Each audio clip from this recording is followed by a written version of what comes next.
evening. I'm Adrienne Chapman, or also known as Addie in the community. I live here in the village.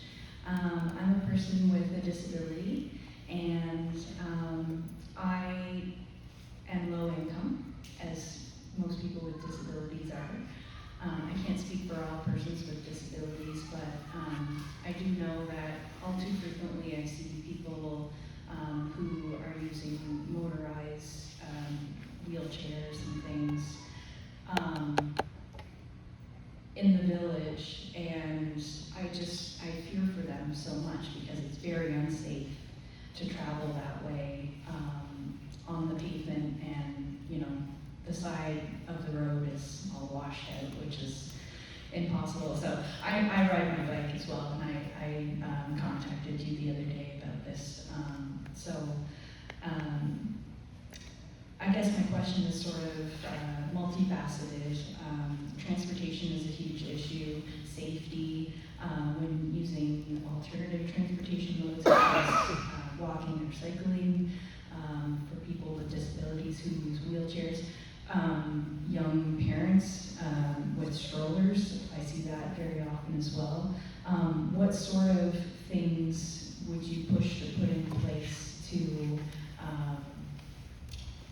create more accessibility, not only for people as far as transportation goes, but people who are underhoused, such as myself. I've only recently been housed since June, but it's not an ideal situation. I'm low support needs autistic, and I struggle with my mental health as a result of that. And I'm one of the people who the old school supported last winter. So I've been somewhat outspoken about that, and I'm sure there are lots of disabled people in our communities that would greatly benefit from some sort of supportive housing. So yeah, that's more than one question, but it's all interrelated.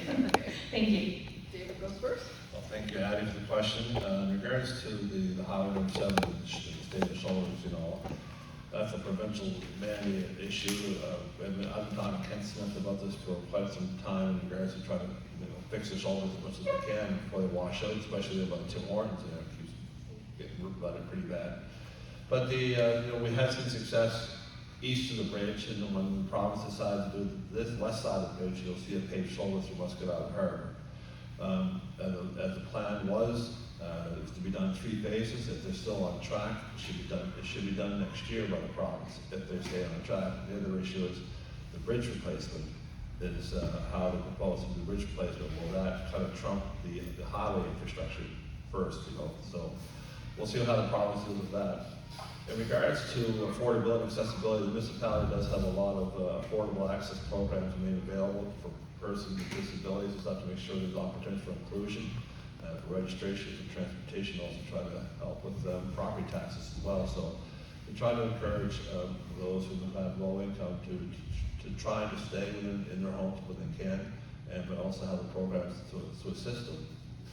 In regards to the other opportunities for trails, we have the Little River Trail section from Muscatine Harbor Railway Bridge to the Highway 107. The proposal is to get that reestablished and reconnected. There's a bridge that needs to be replaced over Little River itself, as well as we need to get access corridor over Brian Dickey Drive. That road has been, it's a private road, and as it stands now with the funding arrangements with transport with Trans-Canada Trailways, is that you need to have unencumbered access to the entire corridor. And with that private road situation at present, kind of has a bit of a bottleneck in the project. So we're trying to get over that right now. So hopefully the property owner there at the Brian Dickey Drive will get out this development, because part of that development requires them to build Brian Dickey Drive to a public standard. Once that occurs, it becomes a municipal property, and at that time, we can provide access to the trail. But until that time, it's a wait and see with him. Is there any other point? I'm just trying to think. Is there another point I missed? I have a follow-up. Okay, first of all, I'll let Will answer the question. So, again, I think in the district, proper paved shoulders is the answer. I watched a gentleman, I pulled over my car to see if he was okay. He was on his scooter in the rocks up by Uprooted there. I think it was Uprooted, and I came out to see if he was okay, and it looked like he was really struggling, and it became evident that we need to do something to work with the province, or push the province, to make sure that the shoulders get widened as well. Another part of your question about, help that you're getting with your disability, it's part of one of the answers that is going to be asked to me. Yeah. It's wonderful that we have the volunteers in this community, organizations like the Old School that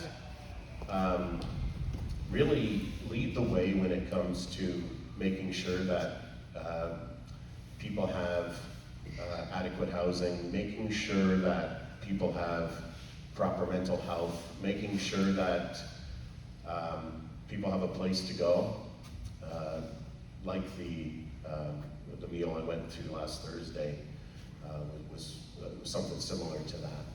And that's absolutely wonderful.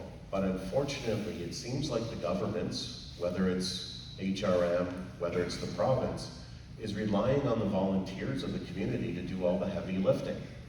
And that's just wrong. They need support. They need people, they need administrative assistance. They need people working with them. We have one young man who seems to be taking care of the unhoused along the Eastern Shore. If I'm correct, is it all of the Eastern Shore he covers? Well, not down to Guysborough, but yeah. Yeah, Yeah. one young man who's doing, I had an opportunity to talk to him, he's doing a fantastic job, but he can't do it himself. So I applaud all the volunteers, and thank you very much. Round of applause for all the volunteers. But you need help, and I believe the governments are failing you in that. You have a follow-up?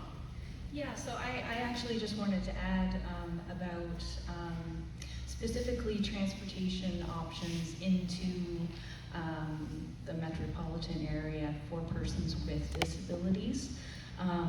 As it stands right now, I don't believe I'm eligible, other than with Musco, for appointments and specific things.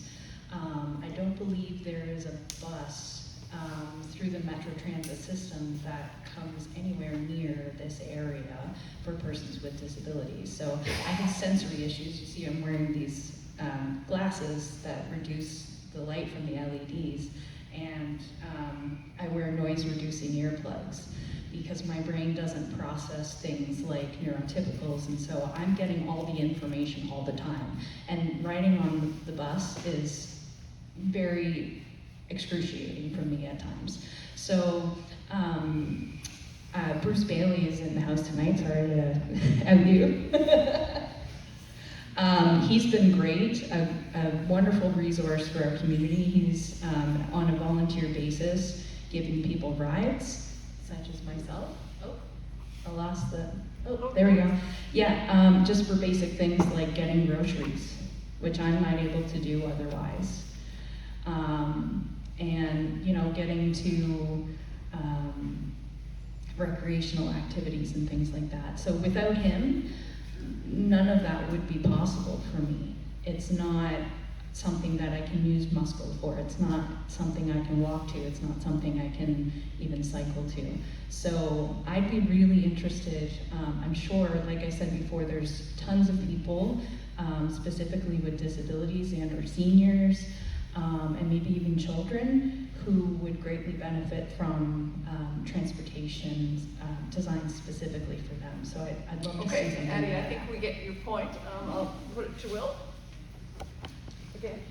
Yeah, I had a conversation with Bruce the other day, and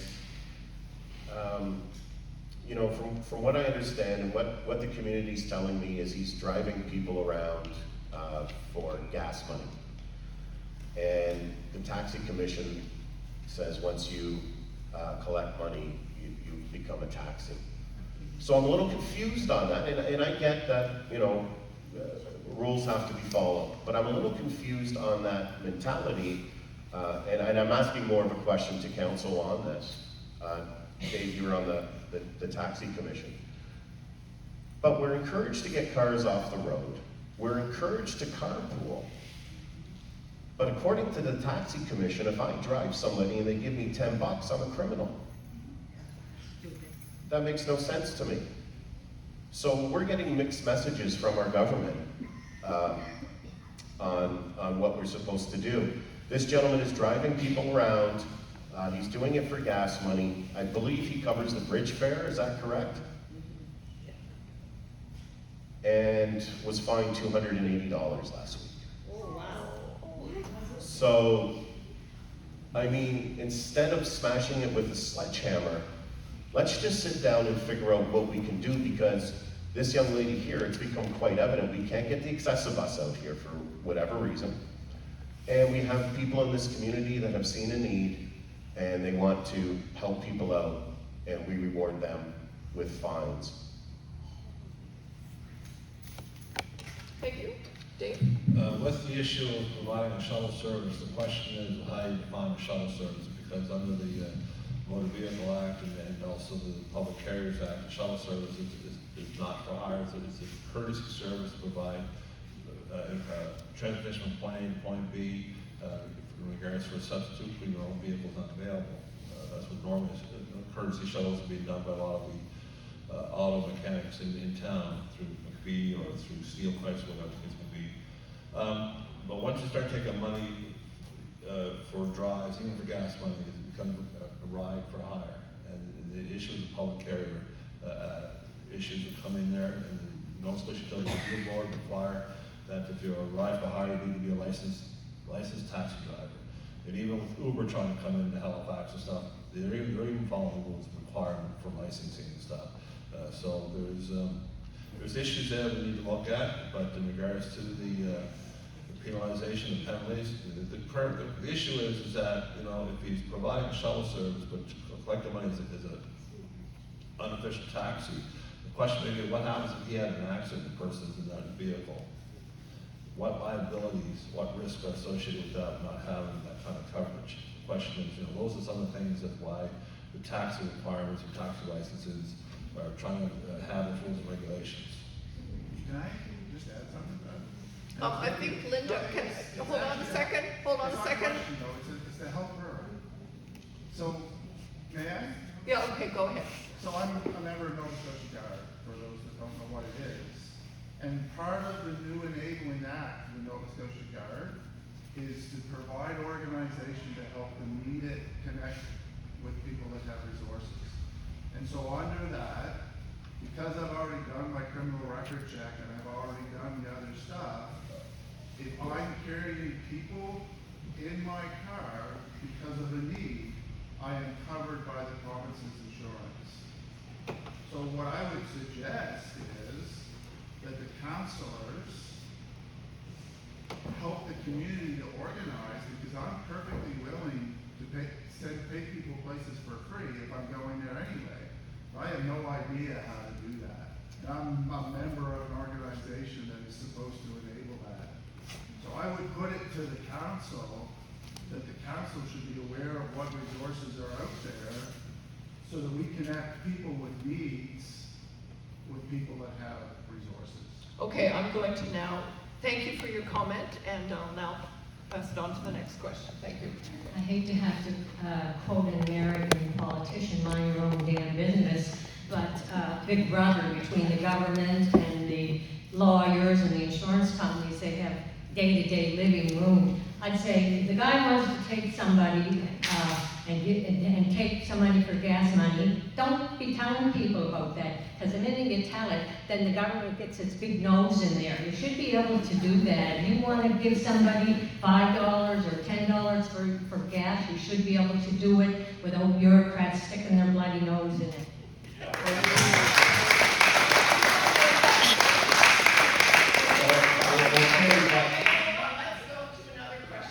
I just want to say one thing, just real quick. Careful with the big nose jokes.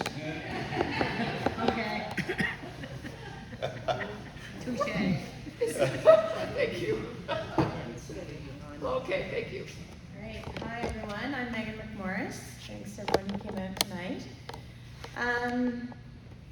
Let's be frank, an election is basically a really public, sometimes messy, job hiring.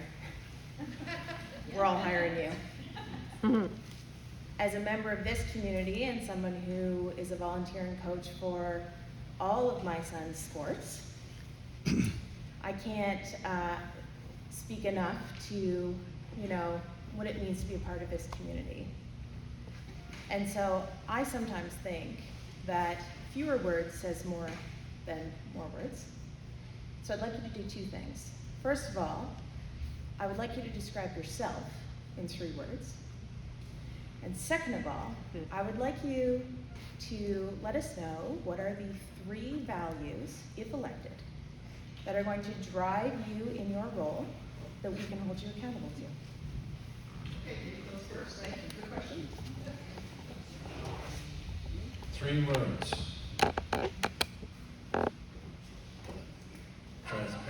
Transparency, accountability, and dependability. In regards to do that, what drives me is to keep communicating with constituents. You saw that, if you read the Cooperator, I put a monthly newsletter in that paper ever since it started. Before that, it was the Sandpiper, before that, it was the Eastern Shore Observer, now it's the Cooperator.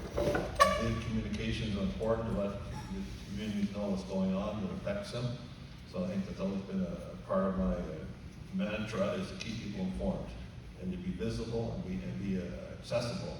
I go into a lot of community functions and events to be that tangible person. So I try to keep doing that. So I strive to be accessible as much as I can. Thank you. Will? And I would agree with everything you said there, David. I think I'm passionate. I think I'm hardworking. I think I've proven that in the community. Opening a business during COVID and making it what it is today, where we employ 26 people.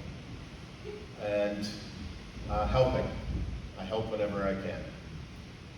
I think what you get from me, if I get the opportunity in this job interview, you get somebody that loves this community. A friend of mine put online that Will loves the Eastern Shore more than a human should. And I think there's a lot of truth to that. I love every bit of the Eastern Shore. You just got to have a 5-minute conversation with me. Some of you in the room have argued with me before about it. But I truly, truly love this community, and I will fight for this community, whether I'm sitting in Halifax, at City Hall, at a lunch, or in my own place of business. So that's what you get from me.